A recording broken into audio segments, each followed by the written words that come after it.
नमस्कार दोस्तों, target with PS Parihar channel में आपका स्वागत है। आइए शुरू करते हैं और देख लेते हैं कि आज के समाचार पत्रों में विद्यार्थी जीवन से संबंधित कौन कौन सी सूचनाएं हैं। तो वीडियो को जल्दी से लाइक कर दें, शेयर कर दें और जिन छात्रों ने चैनल को अभी भी सब्सक्राइब न किया हो तो जल्दी से सब्सक्राइब कर लें ताकि आप लोगों को इसी प्रकार की ऑथेंटिक अपडेट सबसे पहले मिलती रहे।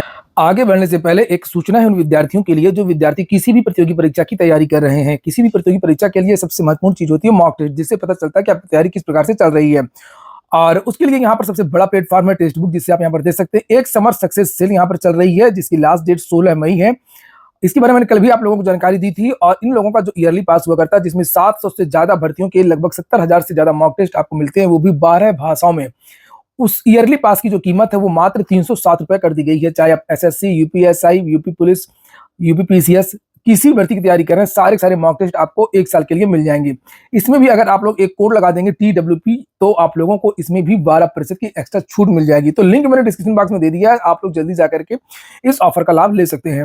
चलिए शुरू करते हैं, बात कर लेते हैं सबसे पहले LTGIC वैकेंसी की और TGT PGT की। लिखा है क्वालिफिकेशन तय करते जारी करें राजकीय शिक्षक भर्ती।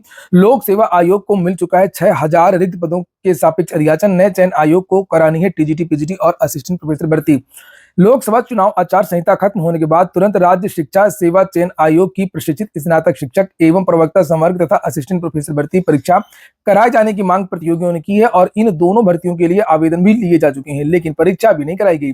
इसके अलावा उत्तर प्रदेश लोक सेवा आयोग की राजकीय माध्यमिक विद्यालयों की सहायक अध्यापक LT एवं प्रवक्ता के रिक्त पदों पर भर्ती समकक्ष अर्हता के विवाद के चलते अटकी हुई है। प्रतियोगियों ने शासन से मांग की है कि समकक्ष अर्हता का निस्तारण करते हुए भर्ती का विज्ञापन जल्द से जल्द जारी किया जाए। नीचे यहाँ पर नए शिक्षा सेवा चयन आयोग को लेकर के भी जानकारी दी गई है। लिखा है प्रतियोगी छात्र प्रतिनिधिमंडल के शीतला प्रसाद ओझा ने बताया है कि लगभग 2 वर्ष पहले आवेदन लिए जाने के बाद भी TGT PGT के 4163 पदों की भर्ती की परीक्षा नहीं कराई जा सकी है और इस भर्ती परीक्षा के लिए उत्तर प्रदेश माध्यमिक शिक्षा सेवा चयन बोर्ड ने जुलाई 22 में विज्ञापन जारी किया था और इसी तरीके से हायर के 1017 पदों के लिए जुलाई अगस्त 2022 में आवेदन लिया गया था। दोनों भर्ती संस्थान ये परीक्षा कराते उसके पहले ही मुख्यमंत्री ने प्राथमिक से लेकर के एडेड माध्यमिक एवं उच्च शिक्षा संस्थानों में शिक्षक भर्ती की एकीकृत व्यवस्था बनाने के लिए उत्तर प्रदेश शिक्षा सेवा चयन आयोग के गठन की घोषणा कर दी और नए आयोग का गठन तो हो गया, लेकिन अभी अधिकारियों की नियुक्ति नहीं हो पाई है। ऐसे में प्रतियोगियों ने चुनाव आचार संहिता समाप्त होने के बाद में अधिकारियों की तैनाती कर दोनों भर्ती परीक्षा की अलग अलग तिथि घोषित करने की मांग की है।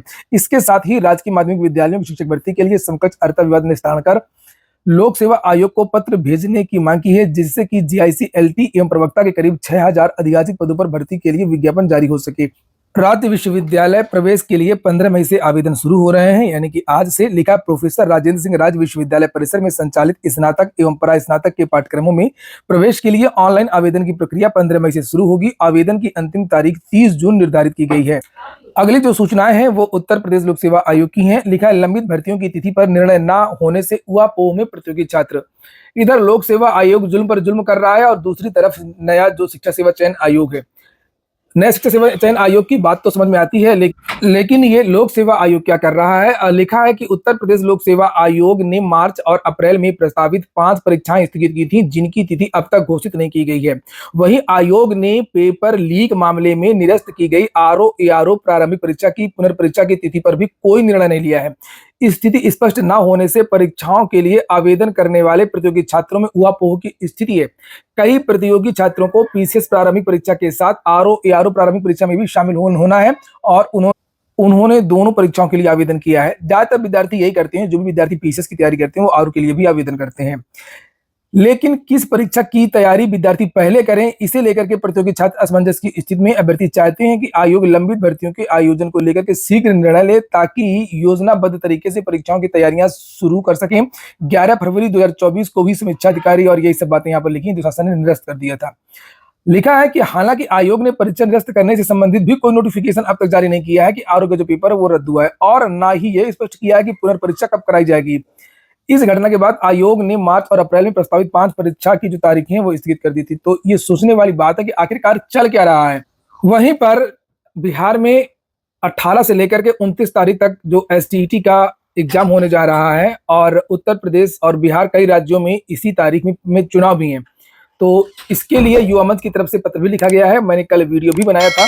बहुत सारे विद्यार्थी मांग कर रहे थे कि जब तक ये चुनाव चल रहे हैं तब तक परीक्षा न कराई जाए। और लिखा है कि मुख्य चुनाव आयुक्त भारत निर्वाचन आयोग नई दिल्ली को ईमेल किया गया है। ये देखिए, और लिखा है कि 2024 शिक्षक पात्रता परीक्षा आयोजित करने से युवाओं के मतदान के मौलिक अधिकार से वंचित हो जाने के संबंध में बिहार सरकार द्वारा बिहार पब्लिक सर्विस कमीशन के माध्यम से माध्यमिक शिक्षक पात्रता परीक्षा 2024 का आयोजन 18 और 29 मई 2024 को करवाया जा रहा और इस दरमियान 5वें व 6वें चरण का मतदान होना है। ऐसी स्थिति में लाखों अभ्यर्थी, जिसमें बिहार के अलावा बड़ी संख्या में उत्तर प्रदेश के युवा इस परीक्षा में शामिल हो रहे हैं, जिनकी संख्या लगभग 6 लाख है। इस परीक्षा की वजह से न सिर्फ युवा मतदान से वंचित होंगे, बल्कि मतदान के दिन अभ्यर्थियों के लिए आवागमन में भारी असुविधा होगी। देखिए, बहुत सारी छात्राओं ने भी आवेदन किया है। छात्राओं के साथ में उनके परिजन निश्चित तौर पर जाएंगे और इस प्रकार से जो संख्या है वो काफी ज्यादा वोटिंग की प्रभावित होगी। इस परीक्षा की वजह से न सिर्फ युवा मतदान से वंचित होंगे, बल्कि मतदान के दिन अभ्यर्थियों के लिए आवागमन में भारी असुविधा होगी। इसके अलावा बिहार सरकार के संज्ञान में यह भी लाना चाहेंगे कि चुनाव में प्रशासन की व्यस्तता के चलते शिक्षा माफिया द्वारा पेपर लीक व धांधली कराने की प्रबल संभावना से इनकार नहीं किया जा सकता है। तो ये जो पत्र है वो कई लोगों को भेजा गया है। ये मुख्य निर्वाचन अधिकारी को भेजा गया, चेयरमैन को भेजा गया, मुख्यमंत्री बिहार सरकार को भेजा गया, मुख्य निर्वाचन अधिकारी बिहार पटना को भेजा गया और एस्टेट का आयोजन बिहार में बिहार विद्यालय परीक्षा समिति करवा रही है।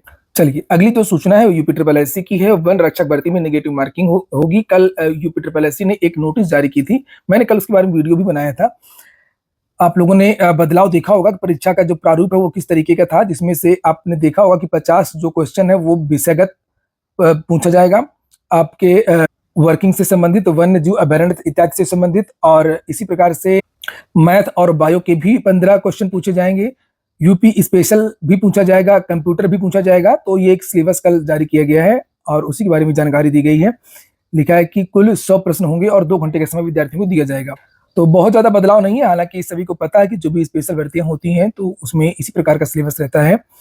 जो लगभग आधा जो सिलेबस होता है वो भर्ती से संबंधित होता है, विषय से संबंधित होता है, और आधे में कंप्यूटर और यूपी स्पेशल आदि पूछा जाता है। यूजी कोर्स में एंट्री के लिए CUET आज से सभी छात्रों को शुभकामनाएं। देश भर के 46 केंद्रीय और 37 राज्य, 133 प्राइवेट, 32 डीम्ड और 3 यूनिवर्सिटीज में स्नातक में प्रवेश के लिए संयुक्त विश्वविद्यालय प्रवेश परीक्षा का आगाज आज से होने जा रहा है। शुरुआत कॉमर्स सब्जेक्ट के साथ में हो रही है। यूपी बोर्ड के अंक पत्रों का जो वितरण है, लिखा है कि इस महीने के अंतिम सप्ताह में स्कूल में पहुंचा दिए जाएंगे, फिर उनका वितरण शुरू कर दिया जाएगा।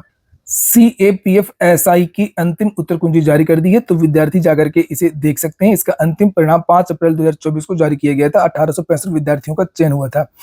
वेबसाइट पर 14 से लेकर के 28 मई तक विद्यार्थी आंसर की देख सकते हैं। अगली सूचना उत्तर प्रदेश लोक सेवा आयोग की है। लिखा मई के अंत में 35 पदों के लिए होंगे इंटरव्यू।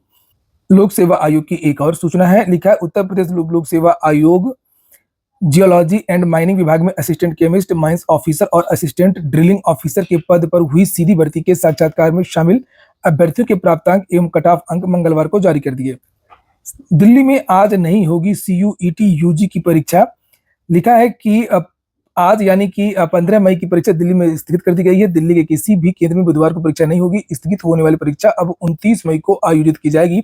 दूसरी तरफ नोएडा, गुरुग्राम, फरीदाबाद में देश और विदेशों के परीक्षा केंद्रों में पहले दिन की परीक्षा समय से शुरू होगी। दिल्ली में रिकॉर्ड 1,46,000 विद्यार्थी शामिल होने थे। केंद्रीय विद्यालय इफ्को फूलपुर में प्रवेश की विज्ञप्ति जारी हो गई है, जिसे आप लोग देख सकते हैं किस तरीके से प्रवेश लेना, क्या चीजें हैं। तो ठीक है दोस्तों, ये हो गया आज का वीडियो आपको अच्छा लगा हो, आपके काम का हो तो वीडियो को लाइक कर दें। जिन छात्रों ने चैनल को सब्सक्राइब ना किया हो, सब्सक्राइब कर लें। पूरा वीडियो सुनने के लिए बहुत बहुत धन्यवाद।